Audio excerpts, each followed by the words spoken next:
കണ്ണൂർ സ്വദേശിയായിട്ടുള്ള 13 വയസ്സുള്ള ദക്ഷിണ എന്ന പെൺകുട്ടിയുടെ അനുഭവമാണ്. സമൂഹ മാധ്യമങ്ങളിലും മറ്റും വളരെ സജീവമായി ഇടപെട്ടിരുന്ന ഒരു പെൺകുട്ടി, വളരെ ഊർജ്ജസ്വലമായി വളരെ പ്രതീക്ഷയുടെ ജീവിതം കണ്ടിരുന്ന ഒരു പെൺകുട്ടി. ആ പെൺകുട്ടിക്ക് എന്താണ് സംഭവിച്ചത്?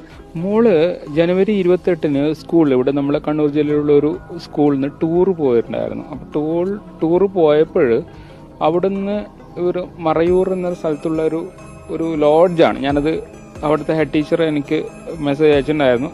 അപ്പോൾ ഞാനത് ഒബ്സർവ് ചെയ്തപ്പോൾ അതൊരു ഒരു ഒരു ഒരു പൂള് മാത്രമാണ്, അത് ഒരു ലോഡ്ജ് മാത്രമാണ്. അപ്പോൾ ലോഡ്ജിലുള്ള കവേർഡ് പൂളാണ്. അതിന് ലൈസൻസ് ഉണ്ടോ എന്നുള്ള ഇവിടുത്തെ അതോറിറ്റി ഒന്ന് ചെക്ക് ചെയ്യുക. അവിടെ ക്ലോറിനൈസേഷൻ എത്ര നടന്നിട്ടുണ്ട്, ഈ ക്ലോറിനൈസേഷൻ മസ്റ്റാണ്. അത് ഫോളോ ചെയ്യുന്നത് അതാത് ഡിപ്പാർട്ട്മെന്റും അതാത് നമ്മുടെ അതോറിറ്റിയും. അതുപോലെ നമ്മളിപ്പോൾ എന്താണ് പൂള്, അവർ റിസോർട്ടാണോ അല്ലെങ്കിൽ ലോഡ്ജാണോ? രാകേഷ് പറയുന്നത് അദ്ദേഹത്തിന് വലിയ നഷ്ടമാണ് അദ്ദേഹത്തിന് ഉണ്ടായിരിക്കുന്നത്. ഏതായാലും ഈ ജനുവരിയിൽ ആണ് മൂന്നാറിലെ ഒരു സ്വിമ്മിംഗ് പൂളിൽ കുളിച്ചത്.